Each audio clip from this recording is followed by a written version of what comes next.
नमस्कार मित्रांनो, येड लागलं प्रेमाचं या मालिकेच्या आजच्या धमाकेदार भागामध्ये आपण बघणार आहोत. शशिकला आता मंदिरात रायाला म्हणत असते, राया, तू हे जे काही केले ना, ती चूक तुला खूप महागात पडणार आहे. त्यावर राया हसतच म्हणू लागतो, शशिकला, अगं हा राया जे काही करतो ना ते महागातलंच असतं, स्वस्तातलं रायाला काय बी पटत नाही. पण शशिकला काकू, तू हा जो साळसूतपणाचा आव आणून हे समजे करायचा प्रयत्न करते ना, ते मात्र साप चुकीचं आहे, एवढं लक्षात ठेव. तेव्हा शशिकला म्हणू लागते, गपरे, तू मला शिकवणार? अरे तुझ्या नाकावर टिचून मी तुझ्या या मिस फायरचं लग्न मिहीरबरोबर लावणार. बघच, तुझी ही बायको आणि तिचं तुझ्यावर असणारं प्रेम ते मी तोडणार, तुमच्या दोघांची वाट लावणार. ही शशिकला जे बोलते ना ते करून दाखवते. त्यावर राय म्हणू लागतो, हो, मग या रायाचा सबूत म्हणजे काळ्या दगडावरची पांढरी रेग आहे. मिस फायरचे हे लगीन होणार नाही म्हणजे नाही. शशिकला काकू, तुला जे करायचं ते कर. तू ही जे कांड करायचं ठरवलंय ना, खोट्याचं खरं लगीन, ही खूप मोठी चूक आहे आणि तुला तुझ्या या चुकीची शिक्षा मिळणार. आणि त्याहून जास्त मोठी चूक, तू माझ्या जिजीच्या परिस्थितीचा, तिच्या मनाचा फायदा उचलते आणि हे सगळं करण्याचा प्रयत्न करते. त्यामुळे शशिकला काकी, तुझी सुटका नाही. तुझी वरात हा राया काढणार म्हणजे काढणार, हे ठरलं. त्यावर लगेच शशिकला म्हणते, सोड रे, जाऊबाईंच्या भल्यासाठी करते मी हे सगळं. अरे त्यांना त्यांचा पोरगा, त्यांची सून परत मिळावी ना, म्हणून त्यांचं भलं बघते. कारण तुझ्यासारखा गुंड मानलेला पोरगा नकोच आहे त्यांच्या पदरात. तुला या घरातनं बाहेर काढण्यासाठी हे करते. त्यामुळे मी पण बघते या मंजिरीचं मिहीरशी लग्न होत कसं नाही. तेव्हा रायम लागतो, बघ, तू लग्न होत कसं नाही ते बघ, आणि मी हे लग्न होऊ देणार नाही. कारण लग्नाऐवजी तुझी वरात मात्र नक्की काढणार. तू बघत राहशील. चल मिस फायर, असे म्हणत राया लगेच मिस फायरचा हात पकडतो आणि मिस फायरला तिकडनं घेऊन जातो. शशिकला मात्र खूप भडकलेली असते. तेव्हा लगेच आता रागाने त्या दोघांकडे बघत बोट दाखवत शशिकला म्हणू लागते, राया, तुला लय माज आहे ना, पण बघ तुझी ही मिस फायर तुझ्यापासनं कशी दूर जाते. नाही, या मिस फायरचं खरं खरं लग्न मिहीरबरोबर लावलं ना तर नावाची शशिकला नाही, तुझा माजच उतरवते, असं आता शशिकलाने ठरवलेलं असतं. तर इकडे मिहीर आता झालेला सगळा प्रकार आठवण्याचा प्रयत्न करत असतो. पण त्याला काही आठवत नसतं. थोडंसं जरा त्याला विचित्र वाटत असतं. कारण जेव्हा मंजिरी आणि मिहीरने देवासमोर पत्रिका ठेवलेली असते ना, तेव्हा मात्र आता त्याला कसली तरी चाहूल लागल्यासारखं वाटत असतं.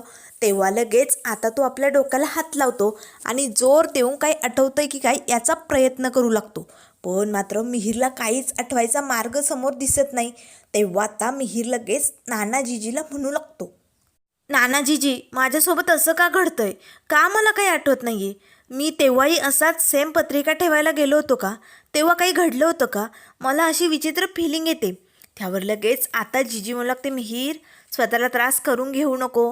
हे बघ, तुला आठवेल, नक्की सगळं काही आठवेल. शांत हो बरं. तेव्हा मिहीर आता ओरडतच म्हणू लागतो, कसा त्रास करून घेऊ नको? त्रास होतोय मला.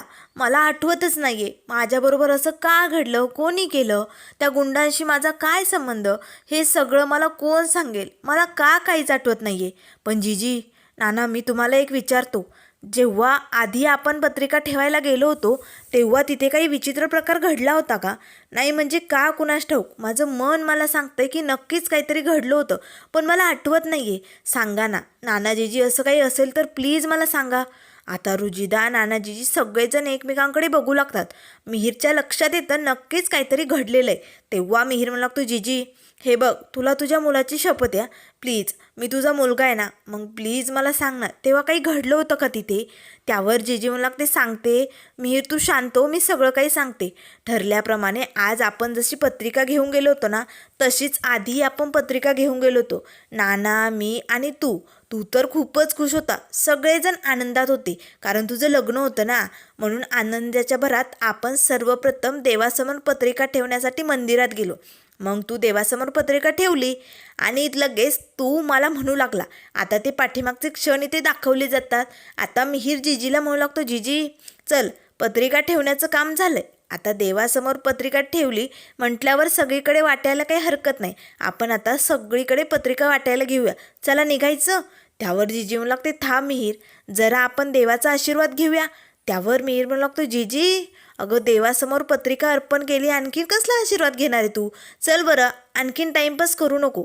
त्यावर लगेच जीजी म्हणू लागते, मिहीर अरे असं काय करतोय, आपण थोड्या वेळ थांबू ना, नक्कीच देवाचा आशीर्वाद मिळेल. तेव्हा मिहीर म्हणू लागतो, जीजी हे बघ, या असल्या अंधश्रद्धा ना मी मानत नाही, त्यातल्या त्यात मला हे सगळं पटतच नाही, पण मुळात म्हणजे मी तुझ्यासाठी इकडे आलोय, त्यामुळे जीजी चल बरं. तेव्हा जीजी म्हणू लागते, मिहीर माझ्यासाठी एवढं केलं ना, मग थोडा वेळ थांबू ना, आपण देवाचा आशीर्वाद घेऊया, मग जाऊया. तेव्हा मिहीर म्हणू लागतो, ठीक आहे, तुला आशीर्वाद हवा आहे ना, मी घेतो देवाचा आशीर्वाद. असे म्हणत मिहीर आता विठुरायाच्या मूर्तीसमोर येतो आणि देवाच्या गळ्यात जी माळ असते फुलांची, त्यातलं एक फूल काढून पत्रिकेवर टाकायला जाणार. तेच आता मिहीरचा समोर असणाऱ्या समईला धक्का लागलेला असतो. ती जी पेटी समई असते ना, ती खाली पत्रिकेवरती पडलेली असल्यामुळे आता पत्रिकेला आग लागलेली असते. आता मात्र हे बघून नानाजीजीला धक्काच बसतो, कारण पूर्ण पत्रिका जळालेली असते. विठुरायाने नक्कीच काहीतरी संकेत दिलेला असतो, पण नानाजीजीला तो काही समजलेला नसतो. त्याच वेळेस मिहीर रडतच म्हणू लागतो, जीजी माझ्यासोबत असं का घडलं असेल? मी चांगला मुलगा नव्हतो का जीजी? मी तुझ्याबरोबर कसा वागायचो? मी चांगला नव्हतो का? इतर लोकांशी माझं पटत नव्हतं का? बोल ना जीजी, मी चांगला नव्हतो का गं? सांग ना, त्या गुंडांशी माझा काय संबंध होता? मला का मारलं असेल त्या लोकांनी? काय झालं होतं मला काहीच कसं आठवत नाही. तेव्हा जीजी म्हणू लागते, नाही मिहीर, तू खरंच खूप गुणी बाळ होता रे, खूप गुणी मुलगा होता, अतिशय चांगला, इतरांची काळजी घेणारा, इतरांना समजून घेणारा, स्वतःसाठी थोडंसं कमी पण इतरांसाठी किती काय काय करता येईल याचाच विचार करायचा. खरंच मिहीर तू खूप चांगला होता, पण ते गुंड तुझ्याबरोबर का वागले असतील असं ते आम्हाला माहिती नाही. तुझा आणि त्या गुंडांचा काहीच संबंध नव्हता, कारण कधी तुझं त्यांच्याकडे जाणं येणं नव्हतं, कधी फोन वगैरे नाही. मग अचानक त्यांचा काहीतरी गैरसमज झाला असेल आणि दुसऱ्यांच्या चुकीची शिक्षा त्यांनी तुला दिली असेल. पण मिहीर मला एक आठवून सांगण्याचा प्रयत्न कर, ही राणी कोण होती? आता मात्र मिहीर लगेच आपल्या डोक्याला हात लावतो आणि आठवण्याचा प्रयत्न करू लागतो. त्यावर जीजी म्हणू लागते, मिहीर ही राणी कोण होती ते आठव, तुझा तिच्याशी काय संबंध होता, तिने तुला का मारण्याचा प्रयत्न केला, हे सगळं काही आपल्याला आठवावंच लागेल आणि ती राणी शोधावीच लागेल. एकदा का त्या राणीला माझ्या समोर येऊ दे, तिला असा जाबच विचारणार आहे, बघतेच मी तिच्याकडे, असे आता जीजी म्हणू लागते. त्याच वेळेस मिहीर म्हणू लागतो, नाही ही राणी कोण आहे हे मला आठवत नाही. तेव्हा नाना म्हणू लागतो, उमे आठवेल, सगळं काही आठवेल, आत्ता आपण त्याला जरा आराम करू देऊया, खूप त्रास होईल त्याला अशाने. हे बघ मिहीर आठवेल, तुला नक्कीच सगळं काही आठवेल. असे म्हणत आता नानाजीजी मिहीरला आतमध्ये घेऊन जातात. तर त्यानंतर इकडे मंजिरी आता रायाबरोबर त्याच्या घरी आलेली असते. तेव्हा राया म्हणू लागतो, मिस्पायर कशी जिरवली मग काकीची, बरोबर पत्रिका बदलून तिचा माजच मोडला, लय उड्या मारत होती ना. त्यावर लगेच आता मंजिरी मात्र विचारात टेन्शनमध्ये असते. तेव्हा राम लागतो, मिस्पायर काय झालं अगं, कसलं टेन्शन आहे का, तू असा का विचार करते, काही झालं आहे का? तेव्हा मंजिरी लागते, राया आत्ता तरी पत्रिका बदलून तू सगळं काही चांगलं केलं आहे, पण आत्ता जे झालं आहे ना त्यामुळे ही शशिकला काकू खूप भडकली आणि आपण या शशिकलाला डिवचलं रे, त्यामुळे ती आणखीन काही करण्याचा प्रयत्न करू शकते. मला खूप भीती वाटते रे, खरंच हे लग्न होणार तर नाही ना राया? तेव्हा रायम लागतो, मिस्पायर असं कसं हा राया त्याच्या मिस्पायरचं लग्न कुणाबरोबर होऊ देईल? नाही नाही, तुझं लग्न मिहीरबरोबर खोटंच असणार आहे, पण मिस्पायर आता आपल्याला सगळं त्याला आठवून द्यायचं आहे ना, म्हणून आपल्याला हे खरं वाटलं पाहिजे, असं वागायचे. त्यामुळे मिस्पायर प्लीज तू एवढं करशील ना? हे बघ आपल्याला नानाजीजीसाठी हे सगळं करायचं आहे, त्या शशिकला काकूची तर मी वरात काढणारच आहे, पण प्लीज जीजी नानासाठी एवढं करशील ना? तेव्हा मंजिरी लागते, ठीक आहे राया, पण माझ्या मनात जी भीती ती खरी होणार नाही ना? तेव्हा रायम लागतो, नाही मिस्पायर, या रायाचा सगळा प्लॅन तयार आहे, तू काळजी करू नको, तुझं आणि मीरचं लग्न खोटंच असणार आहे आणि हाच राया तुझा नवरा असणार आहे. आता मंजिरी तयार झालेली असते. तर इकडे आता घोरपडे मात्र नानाजीजीच्या घराबाहेर शशिकलाची वाट बघत असतो. अजून कशी मंदिरात नाही शशिकला आली नाही, किती वेळ झाला आहे?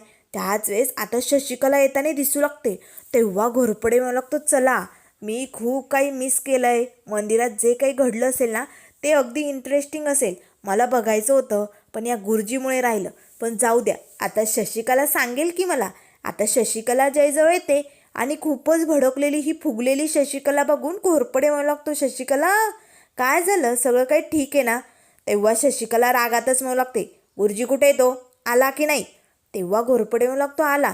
ते काय तिकडे पूजा वगैरे मांडली, झाली मांडून, तयारीला लागलाय तो.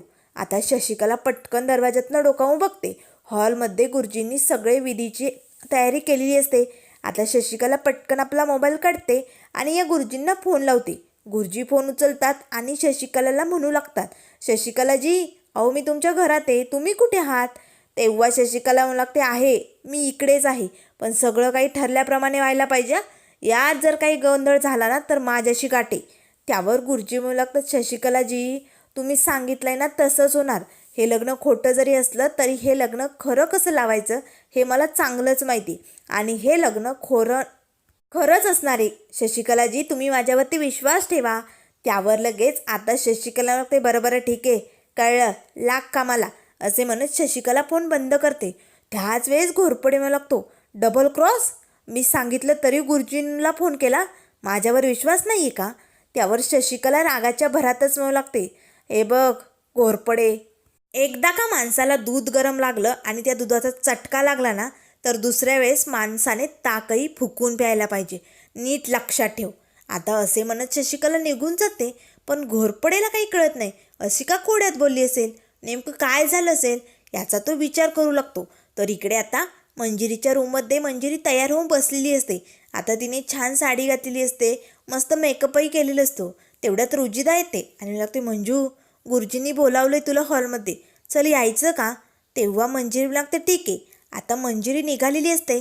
त्याच वेळेस रुजिदा म्हणू लागते, काय गं मंजू, काय झालंय, भीती वाटते का? तेव्हा मंजिरी लागते, हो गं रुजिदा, का कुणास ठाऊक माझं मन ना सारखं काहीतरी विचित्रच असं चाहूल देते गं, मला खरंच खूप भीती वाटते, हे लग्न खोटंच असेल ना? तेव्हा रुजिदा म्हणू लागते, हे बघ, हे लग्न खोटंच असणार आहे, म्हणजे तू टेन्शन घेऊ नको. तेव्हा मंजिरी लागते, हो म्हणून तर येते ना मी, कारण माझ्या रायावरती पूर्ण विश्वास आहे. मला माहिती राया हे लग्न खरं होऊच देणार नाही. तेव्हा रुजिदा म्हणू लागते, वा मंजू, तुझा तर तुझ्या रायावरती खूप विश्वास आहे, म्हणून तर तुमचं नातं त्या विश्वासावरती टिकून आहे ना?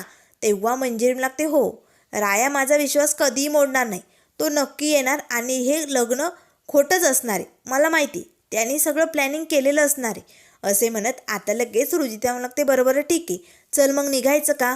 त्यावर लगेच आता मंजिरी लागते, हो, कारण माझा राया माझ्यासोबत असताना मला कसलीच भीती नाही. तेवढ्यात शशिकला येते आणि लागते, काय गे, कुठे निघाली?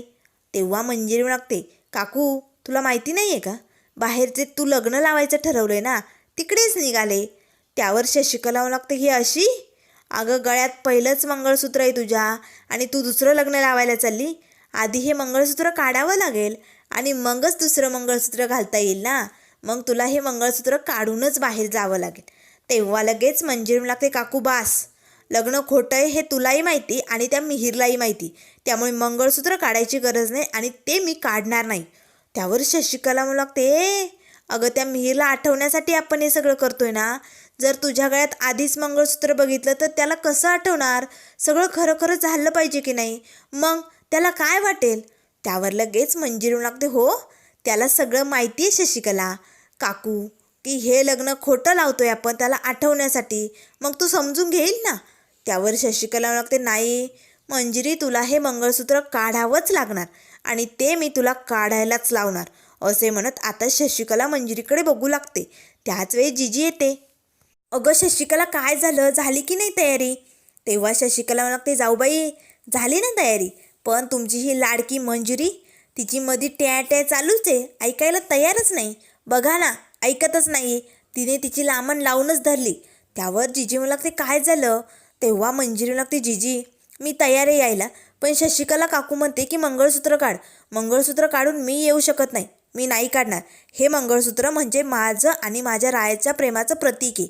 त्यावर लगेच आता शशिकला म्हणू लागते, बघा तुमची मंजिरी जाऊबाई, अहो मीरला सगळं आठवायचं आहे ना, मग आपल्याला सगळं खरं खरं घडवायचं आहे की नाही, मग हे मंगळसूत्र थोड्या वेळ काढलं तर काय प्रॉब्लेम आहे, तिला सांगा बरं तुम्ही.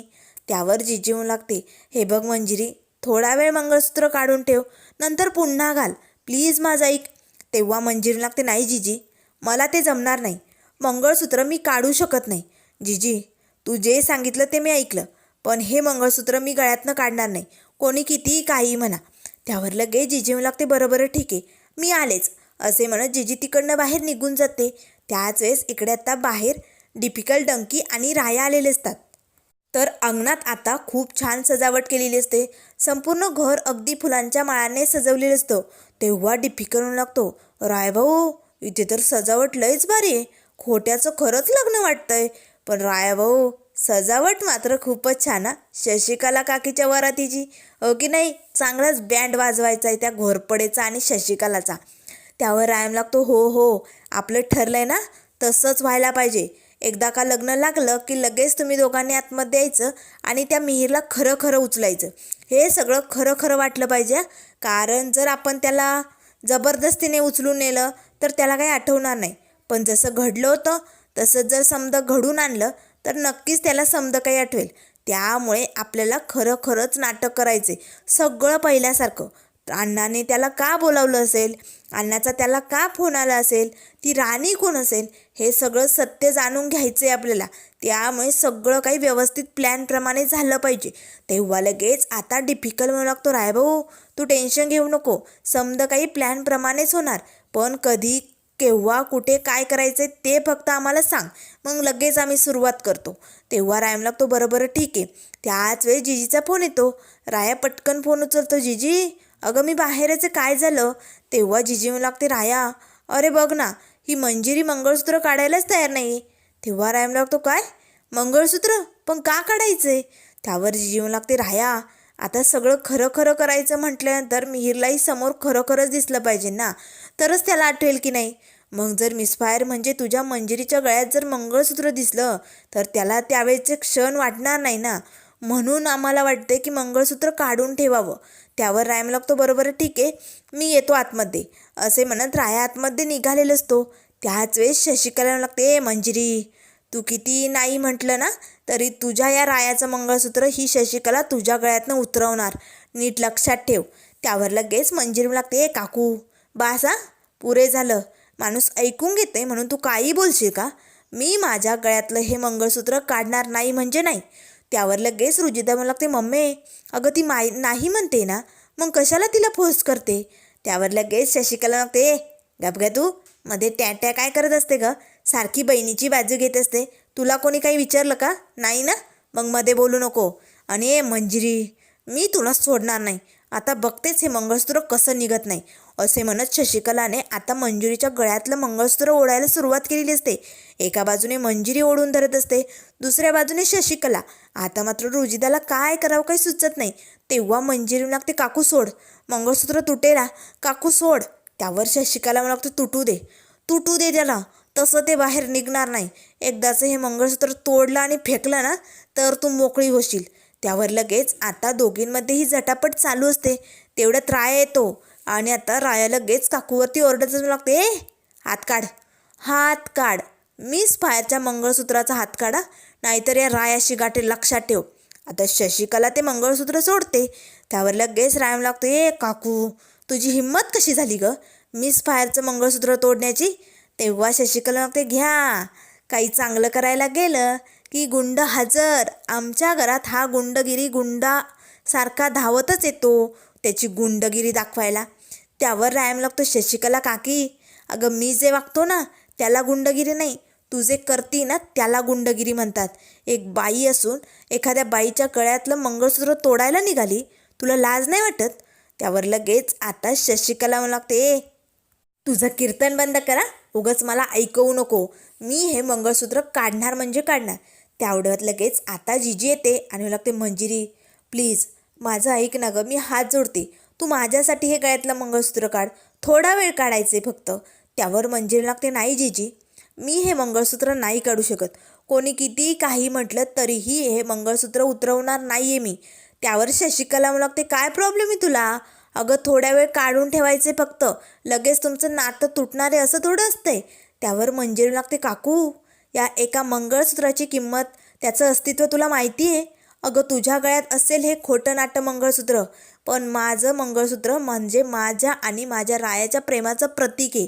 अगं एका बाईच्या गळ्यात हे मंगळसूत्र असतं ना, ही तिची ताकद असते, तिची ओळख असते, तिच्या नवऱ्याचं आणि तिच्या प्रेमाचं प्रतीक असतं, तिचं अस्तित्व असतं. आणि या मंगळसूत्राला तू काढायला सांगते? नाही काकू, फक्त नटायचं सजायचं म्हणून बायका गळ्यात मंगळसूत्र घालत नाही, तर त्यांचं अस्तित्व म्हणजे हे त्यांचं मंगळसूत्र असतं. आणि हे मंगळसूत्र मी नाही उतरवणार. हे माझ्या रायाने माझ्या गळ्यात घातलं आहे आणि ते मी कधीही उतरवणार नाही. तेव्हा लगेच जिजी हात जोडते. मंजिरी असं नको करू गं, ऐक मंजिरी. त्यावर राय लागतो, जिजी थांब, तू हात जोडू नको. मिस फायर, मला माफ कर गं, मी हात जोडतो, पण तुला हे मंगळसूत्र काढावंच लागेल. असे म्हणत रायाने स्वतःच्या हाताने मिस फायरच्या गळ्यातलं हे मंगळसूत्र काढलेलं असतं. मंजिरी रडतच आता रायाकडे बघू लागते. त्यावर राय लागतो, मिस फायर, मला माफ कर. तुला वाटत असेल की रायाने हे जे केलं आहे ते चुकीचं आहे, पण या रायाचं मंगळसूत्र आणि आपल्या प्रेमाचं प्रतीक हे कायम तुझ्यासोबतच असणार आहे. ते दूर कधीही तुझ्यापासून हा राया होऊ देणार नाही. फक्त या मंगळसूत्राची जागा बदलेल. आता मंजिरी मात्र रायाकडे बघू लागते. शशिकलाला तर धक्काच बसतो. तर आता हा राया नेमका मंगळसूत्र बांधणार कुठे, घालणार कुठे, असे प्रश्न तिला पडलेले असतात. राया मात्र आता मिसफायरकडे बघून हसू लागतो. तर त्यानंतर मित्रांनो पुढील भागामध्ये आपल्याला बघायला मिळेल. इथे ठरल्याप्रमाणे आता सगळं राया डिफिकल्ट डंकीने केलेलं असतं. मिहीरला आता सगळं काही आठवण्याचा प्रयत्न सुरू झालेले असतात. आता राणी कोण हे मिहीर जोर देऊन आठवण्याचा प्रयत्न करत असतो. त्याच वेळेस आता मिहीरला हॉस्पिटलमध्ये नेण्यात आलेलं असतं आणि तिथे मंजिरी आता नर्सच्या वेशात मिहीरला मारण्यासाठी आलेली असते. तर या राणीला पकडण्यासाठी राया मात्र तिच्या पाठीमागे धावतच बाहेर येतो. आता मंजिरी घाबरलेली असते, पण तिने जीव मुठीत धरून रायाच्या हातनं सुटण्याचा प्रयत्न केलेला असतो. त्याच वेळेस राया लागतो, राणी थांब, राणी थांब, आज तुझा खेळ खलास होणार राणी. असे म्हणत राया तिचा हात पकडतो. मंजिरी आता रायाचा हात हिसकावते, ती खाली पडते. आता राया तिला पकडणार तेच मंजिरी आता मुठभर माती उचलते आणि रायाच्या डोळ्यात फेकते आणि तिकडनं मंजिरी निसटलेली असते. आता मंजिरी एका अडगळीच्या बंद खोलीत जाते. आरशासमोर येऊन आता मंजिरीने आपले केस मोकळे केलेले असतात. आपला चेहरा जो मास्कने झाकलेला असतो ना, तोही मोकळा केलेला असतो. आता मंजिरी मात्र आरशात बघून जोरजोरात ओरडतच म्हणू लागते, हो, मीच मारलं लग्नाच्या पहिल्या रात्री मिहीरला. पण राया, मी मिहीरला का मारलं हे तुला माहिती? आता मंजिरीने स्वतःच्या नवऱ्याला का मारलं असेल? तिचं तर मिहीरवरती प्रेम होतं, मग तिने मिहीरला का संपवलं असेल? ती का राणी झाली असेल? हे सगळं काही आपल्याला लवकरच कळेल. त्यामुळे मित्रांनो, अशाच मालिकेंच्या अपडेट पाहण्यासाठी चॅनलला लाईक करा, सबस्क्राईब करा. व्हिडिओ पाहिल्याबद्दल धन्यवाद.